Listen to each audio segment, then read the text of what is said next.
Have you ordered your t-shirts from flashdesigns.com? Have you? Have you really? If not, you should. Flashdesigns.com holds all of the best merchandise screen printed from our friend Mark Killer Kowalski. Locally owned, locally operated.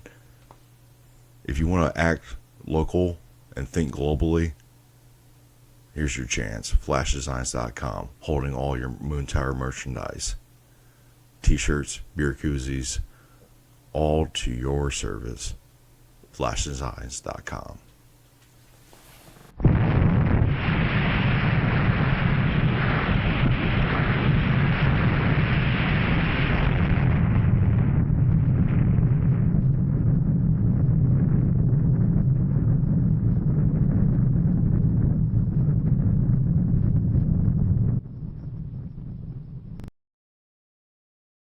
This episode of the Moon Tower Podcast is brought to you by the United States federal government. Give us free money, and we are here, folks. Hello. Hello. Nate, show the folks at home real quick your sweet t-shirt. Oh, yeah. We got this. We got merchandise, folks. Crispy, tasty looking t-shirt that you can buy. I'm pretty sure it is still on sale for $12.95. FlashDesigns.com. Our boy Mark Kowalski came through last week. We're having a little powwow talking about some things while we were away. And he gave us free stuff. We got koozies. Oh, yes. I think I still have all three of them. Mm-hmm. I put them in the bag and took them with me. I'm sorry. Okay. It's all good. But we got t-shirts. I'll remind you next time, and I'll give me one. That's fair. For my beverage cooling needs. We got free t-shirts, and you can get yours, not for free, though. $12.95, flashdesigns.com. He makes them all in-house, screen printing, local, buy local, because we're going to need it. We're going to need that local business here, folks. They are crispy. They're comfy. I don't think there's any peanut butter in there, but there might be. Not yet. But, soon. But anyways, hi, folks. Hi at home. Hope you're all staying safe and sanitized. Oh, yeah. We're trying our best here, but we don't have gloves for right now. We're going to get gloves for next week. At least we're not coughing on anybody. Yeah. At the moment. And I don't even like the smell of my own breath, to be caught. You got to remove yourself from the experience. True. They said approximately 6 feet social distance, so I think we're... approximately one Johnny Ramone. Joey Ramone. Joey was 6'6". Yes, this is correct. I think we're doing about 1.5 feet. So, I think that's what it looks like. Not very corona safe, but no. we'll work on it eventually. But we're around fumes and cats and smoke and beers. Yeah, we're getting ourselves good and disinfected on the inside. True. But as everyone knows, that's the big elephant in the room. So we have to talk about it for a moment. Mm-hmm, mm-hmm. And it's a really important issue, and a lot of people are going to be affected by it, and everyone knows what it is, and that's the fact that Domino's Pizza fucking sucks. Right? It's horrible. I haven't ordered Domino's in 8 years, and that is a reason why. Well, I'm not bitching because it was free, because they got it at work as a little thank you for, hey, thanks for coming in and exposing yourself to the general population. That's what I liked about Longhorn. We always get Pizza Roma or whatever. That stuff's pretty good. That's not bad. I actually have never had it. Big John speaks very highly of it. Mm-hmm. It's pretty good. Him and Mikey both spoke. So support your local pizza chains. Get Pizza Roma and Mike's Pizza. Yeah, and tip well, too. Indeed. Tip well wherever you go for handouts. Or not handouts, fucking... Go to your local office and tip them for your handouts. Thanks for that crisp $1,000. Here's $20. Go buy yourself something nice. Thanks for that. Go to your local restaurant and join the bread line. No, but in all seriousness, no. I'm, for the first time in a long time, I don't know. I don't know how... I am grateful that I'm still working. Yeah. So I know a lot of people, they're either at home because their job... This thing is not going to fucking work. I'm rolling with it, though. I'm rolling with it. Fair dues. But a lot of cats, a lot of folks that we know, Nate, yourself included. Yep. Unemployment. Here I come. So, I guess the employment offices are going bananas in every state, and obviously so. I'm just worried that some people are going to get left out, and unwittingly so.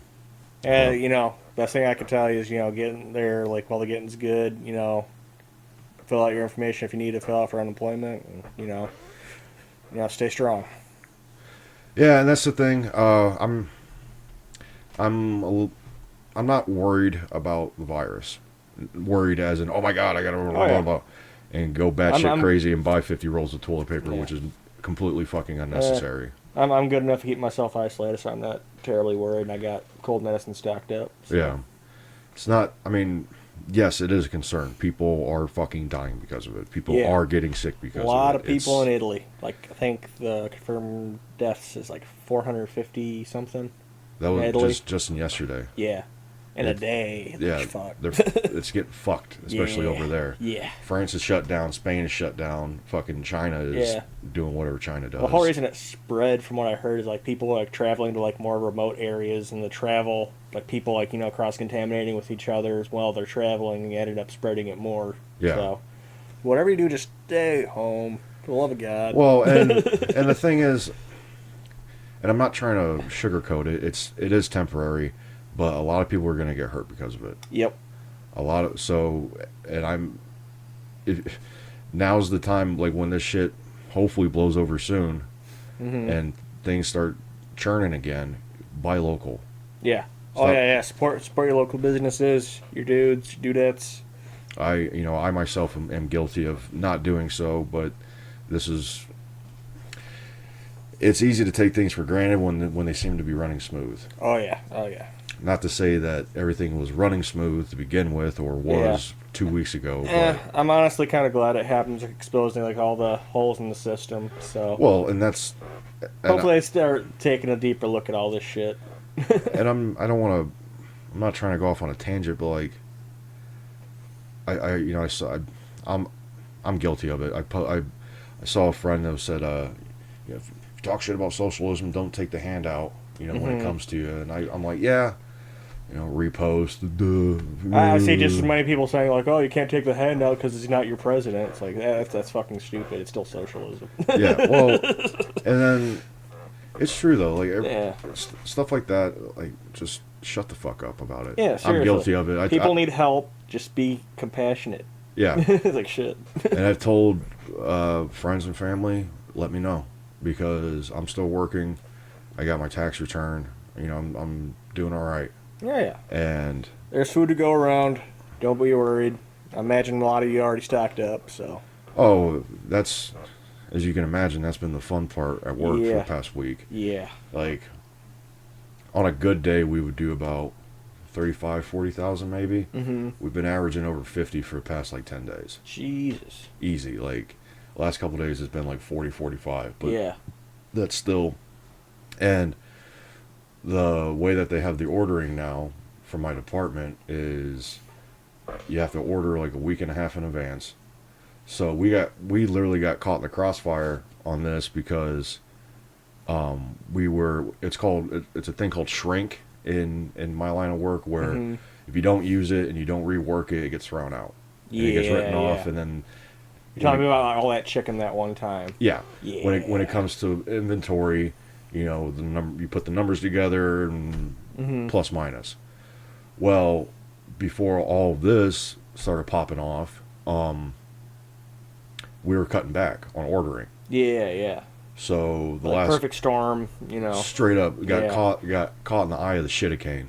Oof. Got caught in the eye of the shitacane, fucking shit, looking into the shit abyss. Rowing up on a shit river in a shit boat with a shit oar. Yeah, fucking people throwing shit apples at you. Shit hawks shitting all over you. Fucking the shit volcano blew up. All the shit and caboodle.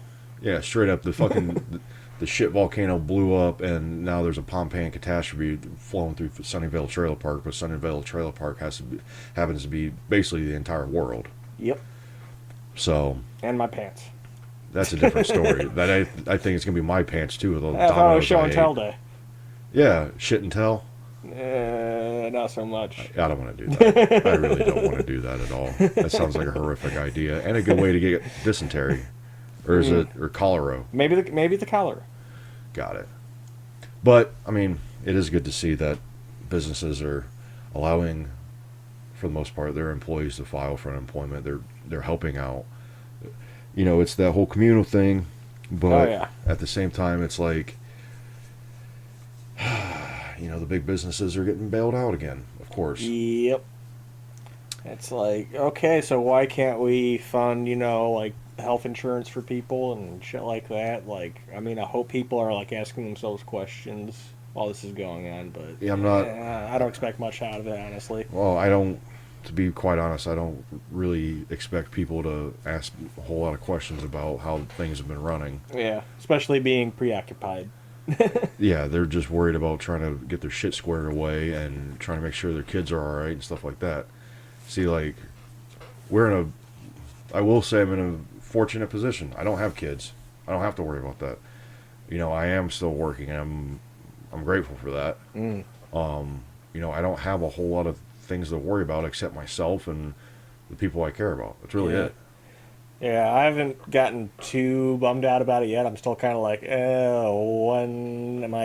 what are we supposed to expect? Financial wise to like get us through the whole thing. Because I already filed for unemployment and all that. And I don't know. This waiting game at this point, that's kind of got me most stressed out. But like, I got some options. I can support myself in a couple of different ways. So. And I think too, the next week to 10 days is going to be stressful for a lot of people because they're going to be waiting on stuff like that. Yeah, exactly. I've seen reports of unemployment websites crashing across the country because of the overload. People having to wait hours to get a file formed, or get a form filed. Excuse me. It's basically the same thing. Yeah. I know what you meant. But it really, and I'm not saying I have hope because I don't get your hopes up or anything, but yeah, just be smart. Treat people with respect, and it's a good time. Don't do anything stupid. Well, and it's a good time too to figure out solutions. Yeah. Instead of just bitching at each other, because like I said, I'm guilty because I'm not guilty, but like I posted that and I'm like, that's fucking stupid. Yeah. Honestly, I'm going to use this time to try to be productive. Like, I thought, like, wait a second, I can wait for a nice day. I can work in my car, get a lot of shit knocked out, and then my car will be all better for it. Well, and that's another thing. Other stuff, I've been seeing people posting, too, is like, like Saturn Boy and friends of his that I know. Yeah, down in Lima. They're putting on shows and, like, live streaming it. I noticed, like, a lot of musicians streaming. That's really cool. Yeah, that's a positive thing. Oh yeah, it's a positive. In a way, it is a positive thing that if you are in the position that you have like a side gig or you have something that you're working on and you're isolated, there's the time. Yeah. Write your book, make your album, do your side hobby. Sew yourself a giant blanket or something. Yeah, that thing you've been putting off for a while, go do it. Now that you have some time. Because we were talking before we went on, I went to our friend Chris's place yesterday, and he's got the 2 kids now. Mm-hmm. And he's telling me he's been working like basically 6 days a week ever since the start of the year. Mm-hmm. And he told me it was great to go into work and not do anything. And then he even told me I kind of hope that they shut things down so I can be home with my kids. Yeah. I don't blame there you go. him. Yeah. He showed me his like list. I know like a lot of people are like also dreading, like they're not used to working from home and like they feel like kids might be a distraction, but at the same time it's like at least you get to spend some time with your family, Well, there's that, and there's the whole worry of like having to do your job or whatever it is, or having to worry about not having one. Yeah. Having to worry about your emergency funds, which a lot of people don't have. Mm-hmm. And then on top of it, having to school your kids. Yeah. Basically having to play teacher. Mm-hmm. Thankfully, I feel like a lot of schools have been putting like resources out. They have. Which has been really nice. I've been seeing a lot of stuff with schools like giving out free lunches, I think I've seen some stuff with like tutoring programs that are still going on. There's I'm not saying that the answer's out there, but there's options. Oh yeah. There's a lot of options for people, and I hope people take advantage of it, and I hope they take advantage of the time to kind of reassess their lives in a way. And I'm not trying to guilt trip anyone for doing what they're doing, but maybe now is a good time to just do your own thing for a little bit. Yeah, yeah. If you have that opportunity. Yeah, like I said, like try to be productive, or do something that you enjoy, or you know, do that thing that you've always wanted to do. Basically. Well, and I know a lot of people aren't going to have that opportunity, and it fucking sucks. And whichever way you want to put it, you could say like, oh, they put themselves in that opportunity, or oh, the government's fucked them, or but at the same time, like the situation is what it is. Oh yeah. And the whole solidarity, community, stand together, stay strong. It takes a village to raise a whatever, Takes a village to raise a village. Well, it's yeah. Wait, no, that's more medieval. Anyway. Yeah. Well, people, and I guess I'm kind of calling those people out too. Like, if you like talk the talk, let's walk the walk. Mm-hmm. We'll get to the revolution later, because Vive la revolution. That's it's kind of overdue. I think. Mm-hmm. I think a little change is a little overdue, but then we're and then there's that we're still in the middle of the election. Yeah. Ohio primaries got delayed until who knows when, and all that, and so it's becoming just a giant swirling shitstorm. Yep. And it's knuck and futz, man. Fucking. I just hope if we're all in the same boat, then we better start patching some holes, or this fucker's going down. Yeah. Get some more oarsmen. And then there's the people who just don't give a shit. It's just one more thing on top of the shit pile. Yep. Like, it's fucked anyways. Why care? Fucking, I'll stay quarantined or whatever. Just fuck it. So, yeah, this is starting to become redundant. Oh God! Yeah, I caught Get out of here! I caught my own germs. And it's a good thing we're wearing these safety masks. Well, and that's the thing too, is like just sanitation, Wash your damn hands. hygiene. In the words of Red Fox, wash your ass. Like, just do what you gotta do.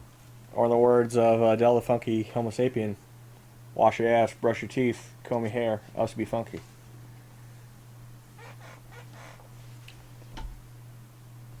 Amen.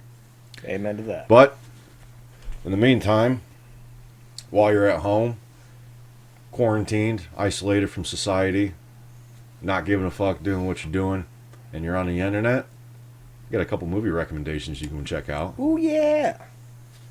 First off, if you have the HBO Go app, RoboCop's on there. Oh, hell yeah. RoboCop's always a good time. They have the 2 sequels and the remake, but we don't talk about those. Yeah, I don't need to. Now, I've had a lot of people ask me, by the way, we're gonna call this segue or Segment? By the way, we're gonna call this segment movie reviews for the quarantine. A lot of people have asked me why I love RoboCop so much. It's a perfect movie. I'll tell you why. I'm not necessarily saying it's a perfect movie. It's as far as the character arc, it's a damn perfect script. Hell yeah. It's close to it. I grew up with it. I love it so much. It's absurd. It's obscene, and it's a great satire. It's a absolutely great late '80s satire on the state of things, and kind of pertinent, especially being set in Detroit, and it's run down and it's crime ridden, and et cetera, et cetera. Much like now. Or it's on the on the up end. Parts of it are on the up and up. Yeah. Parts of it are. But I just think it's got a great character arc, because in a way the character almost gets killed off twice and resurrected. It's really a great Jesus analogy. Oh yeah. He even, if you want to push it, he kind of walks on water at the end. Oh yeah. Because it starts off, Murphy's the new cop. He gets, spoiler alert, he gets gunned down by Clarence Boddicker and the gang. Resurrected as RoboCop.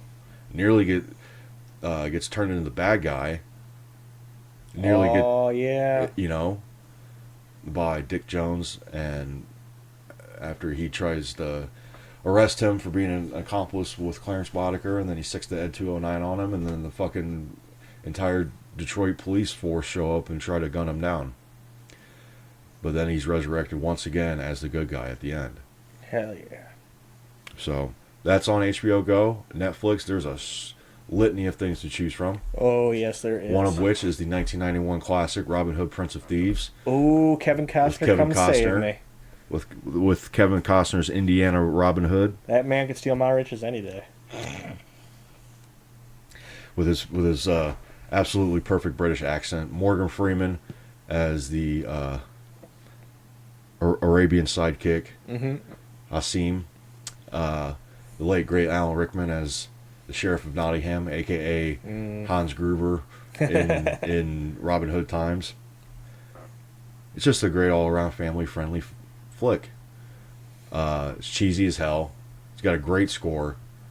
The story is absolutely horrendous. It's got that terrible fucking Bryan Adams song.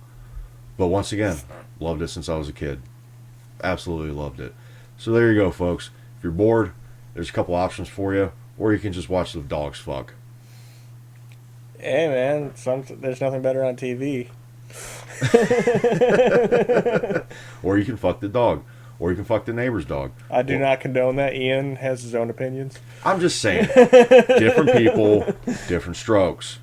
Different strokes for different folks. Hey, kids at home, love your animals. Don't love your animals. I'm talking about love, L-U-V. What happened to Wub? Well, how about some rub? But no, there's some options for you, folks. We're going to take a short break and decide whether or not to keep these masks. And also, it's getting itchy. Yeah. Also, I got to take a leak, so we'll be right back.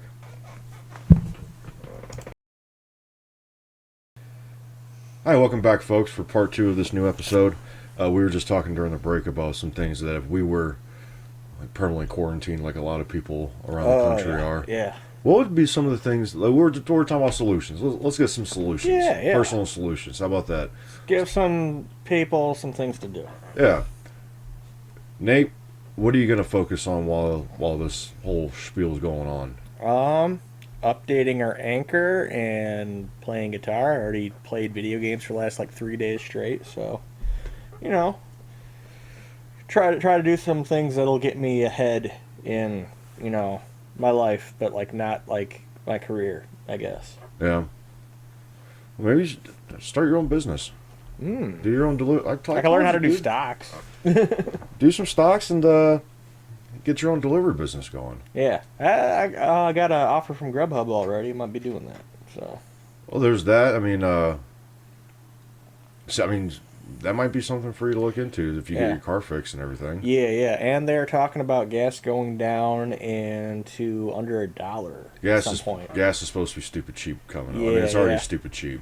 I got a full tank before this whole thing started, and I was like, well, fuck. Probably should have waited on that, but whatever. Well, obviously there's other reasons for that. I guess the Saudis and the Russians are having at it with oil prices. Yeah, I've been hearing about that, but that's another topic for another day, I think. Yeah, I don't want to. I've seen some people post stuff about Privyet. Well, it's here's what they haven't been telling you that's been going on through the last 2 weeks, and it's. I guess somebody got cured of HIV in the UK. Oh, second person. Oh, hell yeah! I saw that. Good news. I saw they found apparently they found a new dinosaur. That's about the size of I believe it was a hummingbird. Oh, tiny. Something like that. They found so there could be smaller little dinosaurs. Something like that. I could be wrong on the bird size. But I have to look that up. Yeah, and I mean because every site's dedicated to this thing. No one's talking about anything else except Tom Brady. Yeah, dude. Like Facebook. As much as I like to avoid it, it's you go on the homepage or whatever, and at least the first 10 things before you hit anything else is going to be coronavirus. Yeah. So I guess going forward with this one, let's. I mean, like I said, I'm still working, but I'm also working on a short story. Oh, hell yeah. I have not written a short story since I was in high school, and I'm pretty excited about it. Yeah. You were telling me about that on our previous visit with Mark Kowalski. Yeah. Yeah, maybe we can have you read some of that here sometime. Or I was thinking about it. We'll figure something out. I was thinking about it. I've got this idea for 5 short stories, but it's turning into it's turning into more of a novella, which I think is around 70 to 90 pages. Okay. And a collection of short stories is about 60 pages for, I think. And then a book, I think the minimum for a book to be considered a book is, I think, like 110 pages, something like that. Okay. Yeah, yeah. But it's pretty lengthy. It's about an ex-ball player who's coming to terms with his past. Okay. And the violence of his current job, which is at a butcher shop. Ding ding. Kind of coincides with the past that he went through as with his team and himself and whatnot, and he's always, it kind of hints at him being someone who lets the past eat at him, which is one of the worst things for a person Very to do. foreboding, almost. In a way, it's kind of a mix and match, and then he meets someone and they don't fall in love, but he's finally able to communicate with someone.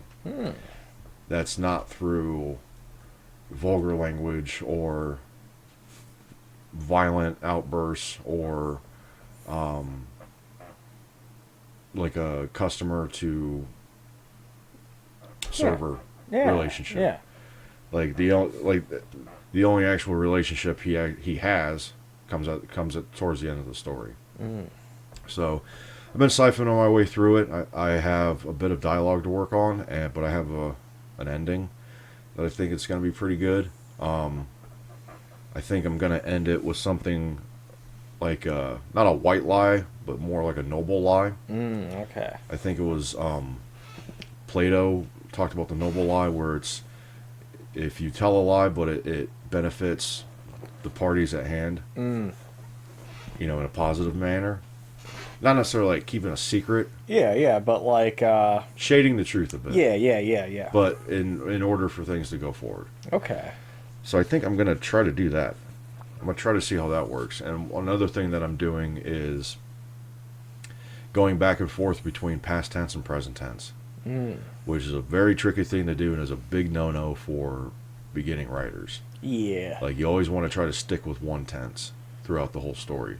And what I'm trying to do is, when it talks about his past, it's written in past tense. When it's in the present, it's completely in present tense.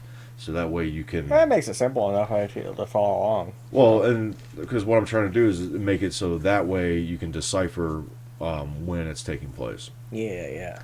And kind of see how, the past and present mix and match. Not necessarily in like a parallel universe kind of way, but in a way that kind of for the story. Yeah. Not parallel, but perpendicular, almost. Thank you. Yeah. So there's that. I've got 4 other stories, and what the whole idea of it revolves around is the 5 things in my life that I either loved and went away with when I was younger, or the things that I love now, kind of combined. I'm focusing on like the big things that have been in my life, which is football, religion, rock and roll, cinema, and America. And I've got general outlines for ideas for the other 4. And I have a working title, but I don't have a permanent title, because with my thing, like anytime I'd write an article, when I would do freelance journalism a few years ago, was I'd always come up with a title last. Okay, that's usually how a lot of it. people do working titles, and they go off that, and then they reform the title to fit what they wrote. I always come up with the title last. It just, titles for me, I don't know.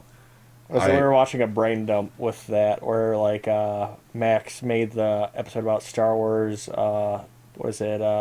Rogue One was about abortion. Like, maybe I shouldn't have written the title before the actual content of the episode. So, that's something I've been hashing out. I've got a lot of little like short film ideas I want to do. So I think it'd be interesting to do something like... Oh, here's another, I guess, real quick, another recommendation, if anyone finds it on the interwebs. Check it out. It's a 1960... Yeah, this segment of Check It Out. Check it out. Ba, ba, ba, ba. is a film called La Jetée. Oh. Lajetee. 1962 French film. It's about 32 minutes long. Made by a director called Chris Marker. Okay. Marker. Just in case you can't hear it through the face mask, the quarantine mask. Quarantine. It was the basis for 12 Monkeys, Terry Gilliam's 12 Monkeys. Oh, neat. And it's a short film told completely in stark black and white still frames with voiceover. And it takes place in like a post-apocalyptic future. This guy, it's basically kind of, if you've seen 12 Monkeys or have heard about it, it's like I've that. seen part of the TV show. Like the episodes I watched the TV show are actually really good. Okay. Yeah. Well, I haven't seen the show. I've seen the film. Mm-hmm. And it's a guy is going through like scientific tests in one part, and in another part he's being basically sent back to the past to try to stop a contagious outbreak from breaking out and destroying the population of the world. But it's basically, that's the gist of the film. In La Jetée, it's not like a contagious outbreak, it's more of like a nuclear war. And this guy is a survivor. He's kind of like, they're doing tests on him to like study his memory, something like that. Like I think they're testing his memory, or just doing biological tests on him. Okay. I can't remember specifically that part, but the film basically is his voiceover memory talking about his life and love before the war, while still kind of, he's basically like under sedation during like one of the tests. Gotcha. And he's remembering all these things, basically in a coma. And it's real heavy, but at the same time it's insanely beautiful, because it's very affirming, but it's not sentimental. Yeah. If that makes sense. If there's any sentimentalism, it's earned. Which is a big thing with me, because I don't like that Spielberg style of sentimentalism where it's like, okay, here's where you should laugh, here's where you should cry, here's where everyone goes, "Aww, happy ending." Yeah. That kind of thing. Another show that has a similar sort of plot line, it's an anime, but it's called Steins Gate, and it revolves around, some time travel about, like, war happening in the future, and people go back in time to try to stop it or whatever.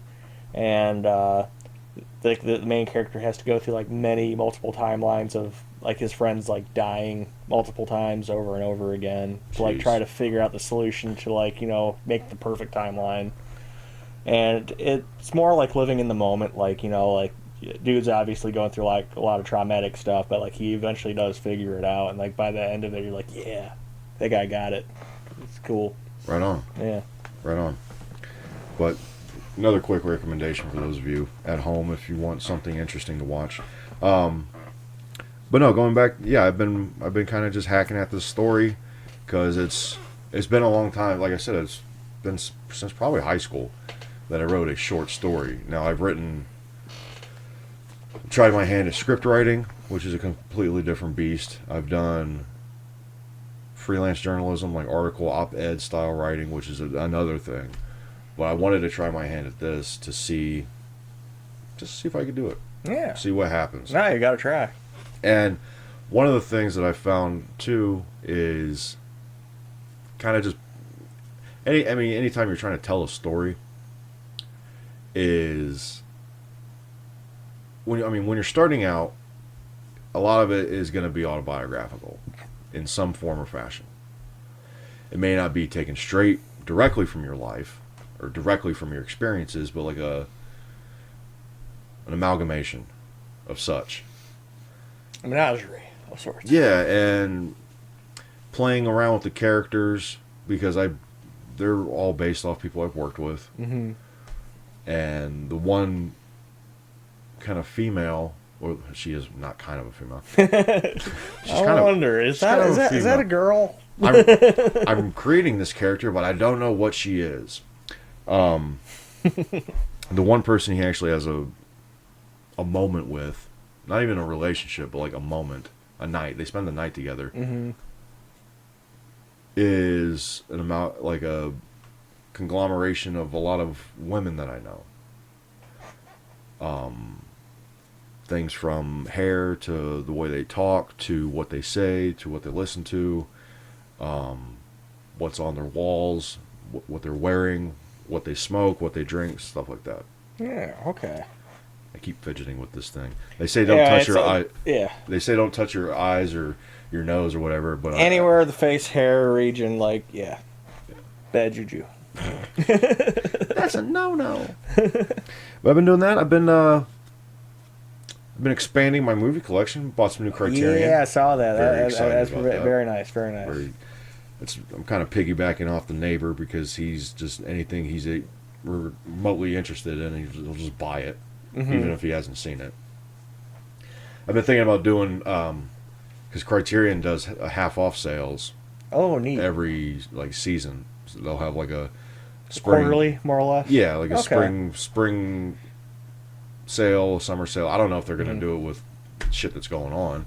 I feel the same way about computer games with Steam because they do the summer and winter sales and they reduce everything like ridiculous. So you just get like a shit ton of video games for like really fucking cheap. Yeah, it's a good time. But I've been waiting for them to do a half off because I've been interested in doing like a blind buy, like just buying it. I did one, the Godard picture made in USA. I had never seen before, and I bought it because for a long time you couldn't find it. It was they thought the whole thing was destroyed.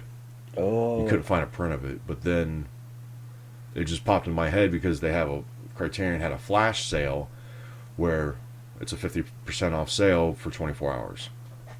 And I was like, I want to see if they have that. And they did. I'm like, fuck it. Dope. Hell yeah. Might as well. And the funny thing with his work, if anyone's interested in French films, or French New Wave. Or Frenching. Or French kissing, or French fries, or French shakes, or French bulldogs. French, what's the sex position? No. Eiffel Tower. Ooh, spit roasting. Well, his work's very interesting because it's not. If you're into it, it's enjoyable, but a lot of his stuff is not like enjoyable viewings. Okay. It's more of. You don't watch it to get entertained. You watch it to like kind of shock yourself a little bit. A little bit, and to learn about. I know that goes. Learn about things like art, like the form. Yeah. That he's using, the kind of theatric tropes that he uses, color palettes, editing techniques, stuff like that. Gotcha. Okay. And there's a few parts in it I was very taken aback by in a good way, and it's kind of like because his Jean-Luc Godard's whole thing was to basically make a film, but do it in the style of writing an essay. Gotcha. Okay, I can see, like kind of. So form. State your thesis and then explain it and then conclusion sort of style. In so many words, yes. Gotcha. Okay. Because it's very form based, and when I say that, you notice the kind of editing he's using. You notice the color palettes that he's using. There's a lot of references to theater, to literature, to film, to previous films, to music, to authors, to things that were going on at that time, like especially in the mid to late 60s when the French invaded Algeria and Vietnam and stuff. And then his later work in the 60s and then throughout the 70s basically was political cinema, where it didn't have anything to do with narrative, telling a story, ABC type story, but of, showing like the class struggle and promoting communism and things like that. So those films are,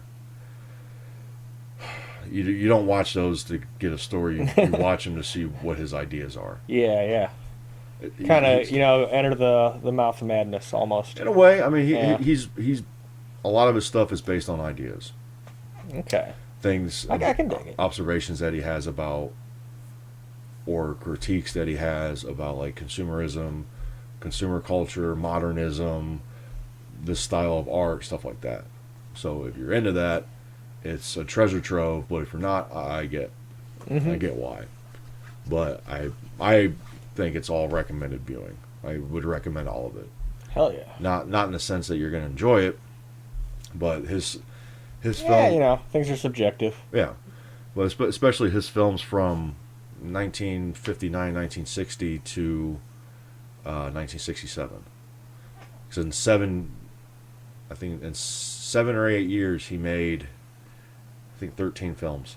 Okay. Very prolific, and a lot of the films were shot on the cheap. They were shot quick. So, a few of the films he shot simultaneously. Okay. Just one thing after another, and then he edited it back and forth, and then made two different films that had the same vibe, for instance. But yeah, there's that. So I'm been kind of just, as far as like my collection, and just trying to do stuff I enjoy, and I hope everyone has that opportunity during this, whatever you want to call it, this siege, this crisis, this whatever, because I really hope it doesn't come down to like some martial law kind of shit Yeah. where it's on lockdown. Yeah. I feel like, the whole atmosphere, it gets me more into like post-apocalyptic, like literature and movies and stuff like that, like Tarkovsky, I think. Yeah. Yeah. What was it, Stalker?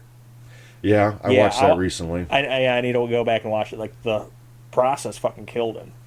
Like, that's because he had to refilm the thing too. Yeah. It 3 was times, like, twice. oh my god. Just like the work that went into it, like I feel bad for the people who made it, but like I feel it was still like a movie that needed to be made. Yeah, I still have, because that's the only one of his I've seen, and I still don't know what I think about it. Because it actually took me 2 tries to get through it. Because admittedly, the first time I fell asleep.